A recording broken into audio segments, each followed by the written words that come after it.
ನಮಸ್ಕಾರ ಆತ್ಮೀಯ ವಿದ್ಯಾರ್ಥಿಗಳಿಗೆ.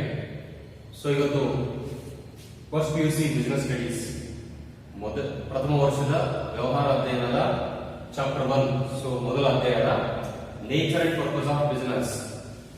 Nature and purpose of business ಅಂದ್ರೆ ವ್ಯವಹಾರದ ಸ್ವರೂಪ ಮತ್ತು ಮಹತ್ವ ಅನ್ನೋ ಒಂದು ಅಧ್ಯಾಯದಲ್ಲಿ ನಾವೇನ್ ಮಾಡ್ತಾ ಇದ್ವಿ. Starting of business basic factors ಅಂದ್ರೆ ವ್ಯವಹಾರ ಪ್ರಾರಂಭಿಸುವುದು ಅದರ ಮೂಲಭೂತ ಅಂಶಗಳೇನು ಅನ್ನೋದ್ರ ಬಗ್ಗೆ ಈಗ ಆಲ್ರೆಡಿ ನಾವೇನ್ ಮಾಡಿದ್ವಿ 5 ಪಾಯಿಂಟ್ ಅನ್ನ ಒಂದು ವಿಡಿಯೋದಲ್ಲಿ ನೋಡಿದ್ದೀವಿ. ಇವತ್ತು ಏನ್ ಮಾಡ್ತಾ ಇದ್ವಿ, ಇನ್ನುಳಿದ 5 ಪಾಯಿಂಟ್ ಅನ್ನ ಮತ್ತೊಂದು ವಿಡಿಯೋದಲ್ಲಿ ನೋಡ್ತಾ ಇದ್ವಿ. ಯಾಕೆ 5 ವಿಡಿಯೋ ನಾನು ಮಾಡ್ತಾ ಇದ್ವಿ ಅಂದ್ರೆ ಮೊದಲ 5 ವಿಡಿಯೋದಲ್ಲಿ 5 ಪಾಯಿಂಟ್ಸ್ ಅಲ್ಲಿ ಸ್ವಲ್ಪ ಇಂಪಾರ್ಟೆಂಟ್. ಯಾಕಂದ್ರೆ ನಿಮಗೆ ಪ್ರಾಕ್ಟಿಕಲ್ ಓರಿಯೆಂಟೆಡ್ ಕ್ವೆಶ್ಚನ್ಸ್ ಅಲ್ಲಿ ಏನ್ ಮಾಡ್ತಾರೆ, ಇಲ್ಲಿ ಸುಮಾರು 10 ಅಂದ್ರೆ 10 ಅಂಶಗಳನ್ನ ಬರೀರಿ ಅಂತ ಕೇಳ್ತಾರೆ. ಹಾಗಾಗಿ 10 ಅಂಶಗಳನ್ನ ನೀವು ನೀಟಾಗಿ ಒಂದೊಂದೇ ಪಾಯಿಂಟ್ಸ್ ಮಾಡೋದಕ್ಕೆ ಪ್ರಾಕ್ಟಿಕಲ್ ಅಂದ್ರೆ ಪ್ರಾಯೋಗಿಕ ಪ್ರಶ್ನೆಯಲ್ಲಿ ಕೂಡ ಇದು ಬರುತ್ತೆ. ಜೊತೆಗೆ ನೀವು ಅದನ್ನ ಈಸಿಯಾಗಿ ಅಂಡರ್ಸ್ಟ್ಯಾಂಡ್ ಮಾಡ್ಕೊಂಡ್ರೆ 4 ಮಾರ್ಕ್ಸ್ ಕೂಡ ಇದನ್ನ ನೀವೇನ್ ಮಾಡಬಹುದು ಅಂದ್ರೆ 4 ಅಂಕದ ಪ್ರಶ್ನೆಗಳಿಗೆ ಕೂಡ ಏನ್ ಮಾಡಬಹುದು, ಇಲ್ಲಿ ನೀವು ಆನ್ಸರ್ಸ್ ಅನ್ನ ಬರೀಬಹುದು. ಓಕೆ, ಅದು ಹೇಗೆ ಬರೀಬೇಕು ಅನ್ನೋದ್ರ ಬಗ್ಗೆ ನಾನು ಸ್ವಲ್ಪ ಫಿಸಿಕಲಿ ಸ್ಟಾರ್ಟ್ ಆಗೋದ್ರ ಬಗ್ಗೆ ಎಕ್ಸ್ಪ್ಲೇಷನ್ಸ್ ಅನ್ನ ಮಾಡ್ತಾ ಹೋಗ್ತೀನಿ. ಓಕೆ, ಇವತ್ತು ವ್ಯವಹಾರ ಪ್ರಾರಂಭಿಸುವ ಮೂಲಭೂತ ಅಂಶಗಳಲ್ಲಿ 6th ಪಾಯಿಂಟ್ ಅನ್ನ ನೋಡ್ತಾ ಹೋಗೋಣ. 6th ಪಾಯಿಂಟ್ ಫಿಸಿಕಲ್ ಫೆಸಿಲಿಟೀಸ್, ಭೌತಿಕ ಸೌಲಭ್ಯಗಳು. ಈಗ ಆಲ್ರೆಡಿ ಸುಮಾರು 5 ಪಾಯಿಂಟ್ಸ್ ನೀವು ನೋಡಿರ್ತೀರ ಅನ್ಕೊಳ್ತೀನಿ. ಅದರಲ್ಲಿ ಮೊದಲನೇ ವಿಡಿಯೋ ನೀವು ನೋಡಿದ್ರೆ ಸ್ವಲ್ಪ ಈಜಿಯಾಗಿ ಅಂಡರ್ಸ್ಟ್ಯಾಂಡ್ ಆಗ್ತಾ ಹೋಗುತ್ತೆ. ಫಿಸಿಕಲ್ ಫೆಸಿಲಿಟೀಸ್ ಅಂದ್ರೆ ನಾವು ಬಿಸಿನೆಸ್ ಅನ್ನ ಎಲ್ಲಿ ಸ್ಟಾರ್ಟ್ ಮಾಡ್ತೀವೋ, ಬಿಸಿನೆಸ್ ಪ್ಲೇಸ್ ಯಾವುದು, ಬಿಸಿನೆಸ್ ನಾವು ಸೆಲೆಕ್ಟ್ ಮಾಡ್ಕೊಂಡಿರ್ತಕ್ಕಂಥ ಬಿಸಿನೆಸ್ ಯಾವುದು, ಅಷ್ಟನ್ನು ಆದ ನಂತರ ಫಿಸಿಕಲ್ ಫೆಸಿಲಿಟೀಸ್, ಭೌತಿಕ ಸೌಲಭ್ಯಗಳು, ನಾವು ಆಯ್ಕೆ ಮಾಡಿಕೊಂಡಿರತಕ್ಕಂಥ ಅಂದ್ರೆ ನಾವು ಸೆಲೆಕ್ಟ್ ಮಾಡ್ಕೊಂಡಿರ್ತಕ್ಕಂಥ ಬಿಸಿನೆಸ್ ಇಂದ ಒಂದಿಷ್ಟು ಫಿಸಿಕಲ್ ಫೆಸಿಲಿಟಿ ಇದಾವೋ ಇಲ್ಲೋ, ಭೌತಿಕ ಸೌಲಭ್ಯಗಳು ಸಿಗ್ತಾವೋ ಇಲ್ವೋ ಅನ್ನೋದ್ರ ಬಗ್ಗೆ ಇಲ್ಲ ನೋಡ್ಬೇಕಾಗುತ್ತೆ.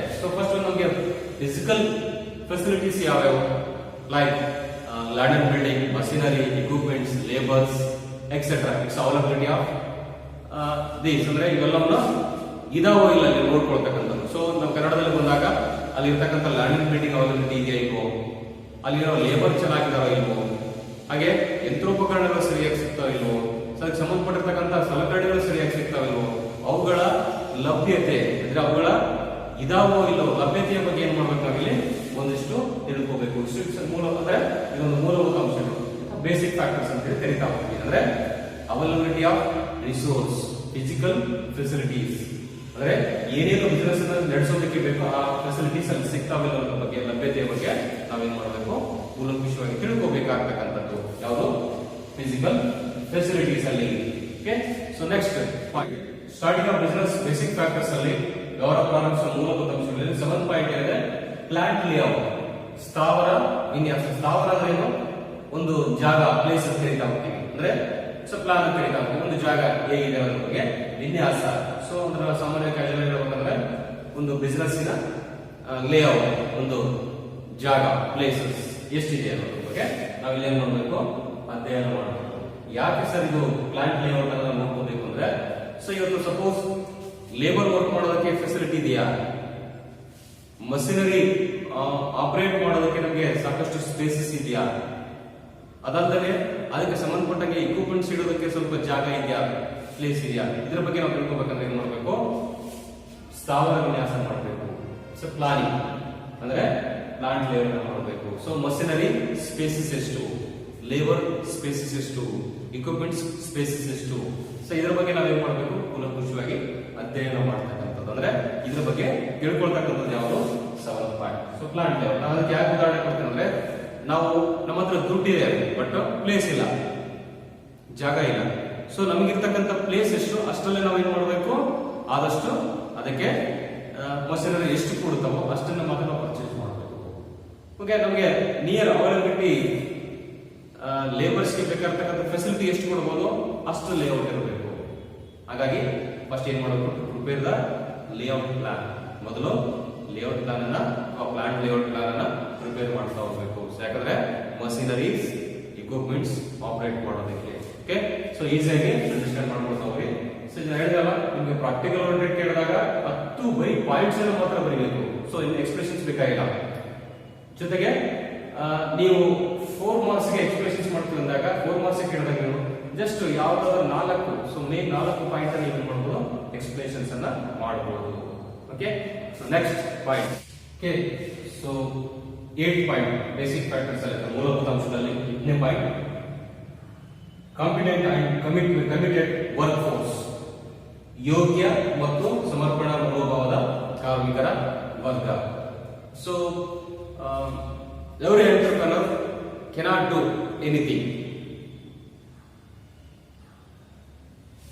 ಅಂದ್ರೆ ಪ್ರತಿಯೊಬ್ಬ ವ್ಯವಹಾರ ಉದ್ಯಮವನ್ನು ಮಾಡತಕ್ಕಂಥ ವ್ಯಕ್ತಿ ಏನ್ ಮಾಡೋಕ್ಕಾಗೋದಿಲ್ಲ, ಎಲ್ಲವನ್ನೂ ಮಾಡಕ್ ಸಾಧ್ಯ ಇಲ್ಲ. ಸೊ ಎಲ್ಲವನ್ನು ಮಾಡಕ್ ಆಗೋದು ಇಲ್ಲ. ಅದಕ್ಕೆ ಏನ್ ಮಾಡಬೇಕು, skilled employees to avoid the skilled employees, ಅಂದ್ರೆ ಒಳ್ಳೆ ಕೌಶಲ್ಯ ಇರತಕ್ಕಂಥ ಕೆಲಸಗಾರನ ಆಯ್ಕೆ ಮಾಡ್ಕೋಬೇಕು.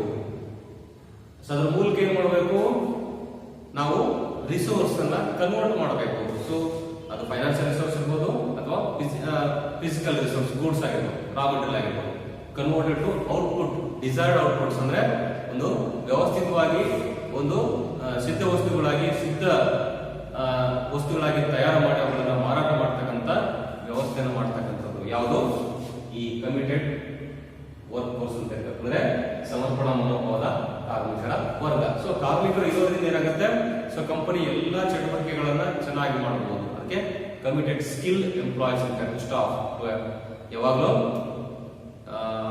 ಒಳ್ಳೆ ಅನುಭವ, ಒಳ್ಳೆ ಕೆಲಸ ಮಾಡುವಂತ ವ್ಯಕ್ತಿತ್ವ ಇರ್ತಕ್ಕಂಥ ಕೆಲಸಗಾರರಿಂದ ಏನಾಗುತ್ತೆ, ಒಂದಿಷ್ಟು ಈ ಕೆಲಸಗಳು ನಡೀತಕ್ಕಂಥದ್ದು. ಹೇಗೆ ನಮ್ಮ ಎಲ್ಲ ಕೆಲಸಗಳು ಸರಿಯಾಗಿ ನಡೀತಕ್ಕಂಥದ್ದು.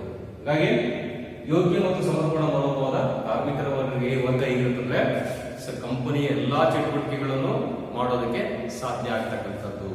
ಓಕೆ, ಸೊ ಸ್ವಲ್ಪ ನಿಮ್ಗೆ ಅರ್ಥ ಆಗದಿದ್ರೂ ಪರವಾಗಿಲ್ಲ, ಸ್ವಲ್ಪ ಅಡ್ಜಸ್ಟ್ ಆಗದೇ ಇದ್ರೂ ಪರವಾಗಿಲ್ಲ, ಆನ್ಲೈನ್ ಕ್ಲಾಸ್ ಇರೋದ್ರಿಂದ ಫಿಸಿಕಲಿ ಪ್ರಾರಂಭವಾಗೋದನ್ನ ಮತ್ತೊಂದ್ಸಲ ರಿವಿಷನ್ ಮಾಡ್ತೀವಿ. ಬಟ್ ಇವಾಗ ನಾವ್ ಏನ್ ಮಾಡ್ತಂದ್ರೆ, ಇದು ಕೇವಲ ಪ್ರಾಕ್ಟಿಕಲ್ ಓರಿಯೆಂಟೆಡ್ ಕ್ವಶನ್ ಗೆ ಸ್ವಲ್ಪ ಇಂಪಾರ್ಟೆಂಟ್ ಆಗಿರೋದ್ರಿಂದ ಇದು ನಾನು ಸ್ವಲ್ಪ ಡೀಟೇಲ್ಡ್ ಆಗಿ ಹೇಳ್ತಾ ಇದ್ದೀನಿ.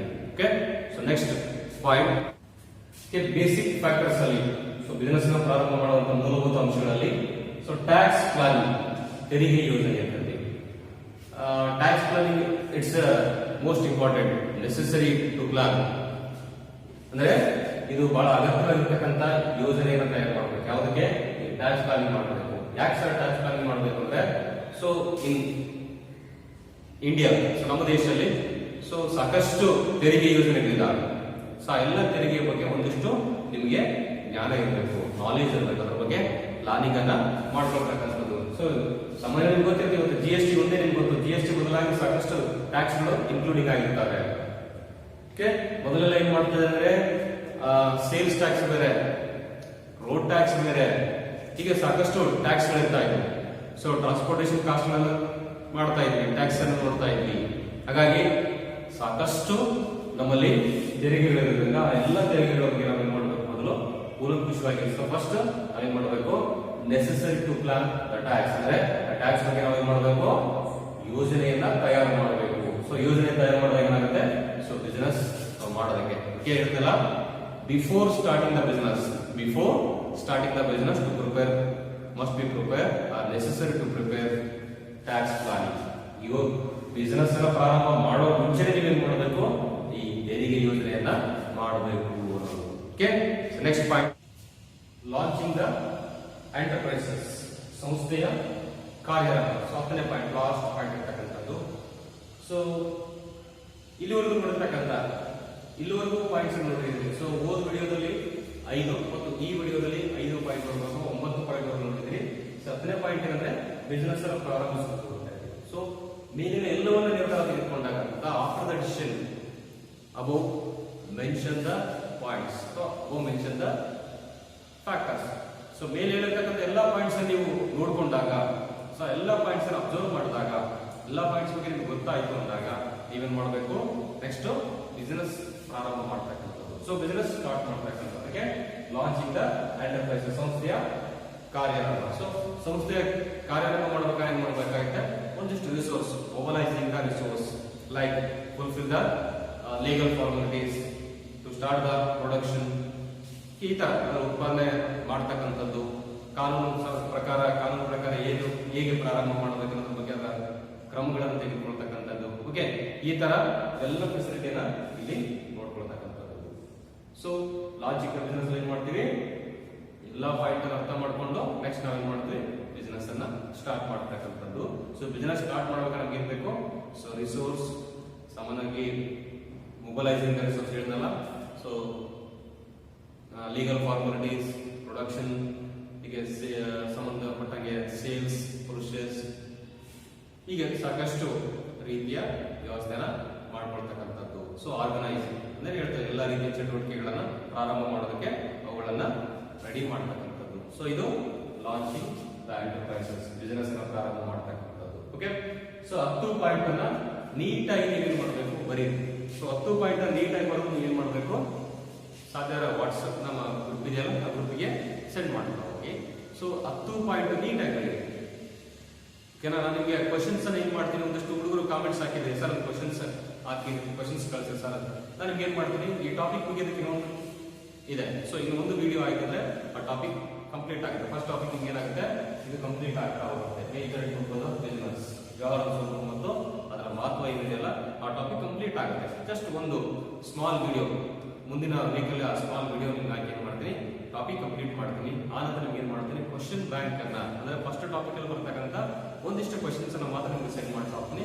ಅವುಗಳ ಆಧಾರದ ಮೇಲೆ ಏನ್ ಮಾಡಿ ನೋಟ್ಸ್ ಅನ್ನ ಬರೀತಾ ಹೋಗಿ. ಸೊ ಅಲ್ಲಿವರೆಗೂ ಯಾವ ರೀತಿಯ ನೋಟ್ಸ್ ಅನ್ನು ಬರೆಯುವ ಅವಶ್ಯಕತೆ ಇಲ್ಲ. ಸೊ ಯಾಕೆ ನೋಟ್ಸ್ ಅನ್ನು ಬರೀಬಾರ್ದು ಅಂತ ಹೇಳಿದ್ರೆ, ಕ್ವಶನ್ ಬ್ಯಾಂಕ್ ಗೊತ್ತಾಯ್ತಂದ್ರೆ ಒಂದಿಷ್ಟು ವಿಡಿಯೋ ರಿಪೀಟೆಡ್ ಆಗಿ ಹೋಗ್ತಾ ಇದೆ. ಸೊ ಕ್ವಶನ್ ಬ್ಯಾಂಕ್ ಸಿಕ್ಕ ನಂತರ ರಿಪೀಟೆಡ್ ಬುಕ್ಸ್ ನೋಡಿ, ಸೊ ವಿಡಿಯೋಸ್ ನೋಡಿ, ಎರಡನ್ನೂ ಸೇರಿಸಿ ಮಾಡಿ ಒಂದು ಆನ್ಸರ್ಸ್ ಅನ್ನ ಕ್ಲಾರಿಫೈ ಮಾಡ್ಕೊಂಡು ನೀಟಾಗಿ ಬರೀತಾ ಹೋಗಿ. ಓಕೆ, ಸೊ ವಿಡಿಯೋ ನೋಡಿ, ಸಬ್ಸ್ಕ್ರೈಬ್ ಆಗೋದು ದಯವಿಟ್ಟು ಮರಿಬೇಡಿ. ಆದಷ್ಟು ಸಬ್ಸ್ಕ್ರೈಬ್ ಆಗಲಿಲ್ಲ ಅಂದ್ರೆ, ಯಾರ್ಯಾರು ಸಬ್ಸ್ಕ್ರೈಬ್ ಆಗಿಲ್ಲ ದಯವಿಟ್ಟು ಮರಿದೇನೆ, ಕೆಳಗಡೆ ಸಬ್ಸ್ಕ್ರೈಬ್ ಬಟನ್ ಇರುತ್ತೆ, ಸಬ್ಸ್ಕ್ರೈಬ್ ಬಟನ್ ಅನ್ನ ಕ್ಲಿಕ್ ಮಾಡಿ. ಸೊ ಲಿಂಕ್ ಅನ್ನ ಇನ್ನೊಬ್ಬರಿಗೆ ಶೇರ್ ಮಾಡಿ. ಆದಷ್ಟು ನೆಕ್ಸ್ಟ್ ವಿಡಿಯೋ ಮಾಡೋದಕ್ಕೆ ನಮಗೆ ಸಹಕಾರ ಮಾಡಿ. ಓಕೆ, ಧನ್ಯವಾದಗಳು.